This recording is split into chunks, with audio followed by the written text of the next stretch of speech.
My name's Jerry Reed. I started in the plastic industry in 1979, so that gives me 46 years in the business. I've done everything from machine operator to maintenance to project engineering. We've moved machines to other plants and installed them. Trained a lot of maintenance guys over the years.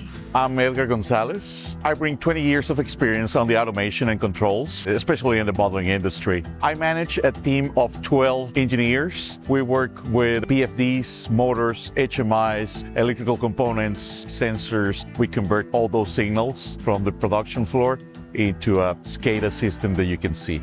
My name is Garner Mahan. I'm the National Account Director for PS Tech and Nex Tec. We've got some guys here that are OEM trained from some of the biggest blow molders, injection molders in the world on our staff, 30+ years experience. I mean, they are rock stars in the business. The Nex Tec training here at the facility, it would be more hands-on, no interruptions. You get the basics of how the machine works. We have rebuild components, be able to do hands-on for blow valves and rebuilding mold hangers, how to properly set up a blow station. You go into a classroom, discuss theory, come out, work on the equipment like you see behind me, get their hands dirty. They've got components, they can look at chains, molds, talk about it, talk through safety. Maintenance teams are very strong on the mechanical side, but sometimes they need a little bit more help on the electrical side. We're going to develop training so people can read schematics, they can get to a control panel and feel more confident troubleshooting the different stages of signals, power, electrical components as a whole.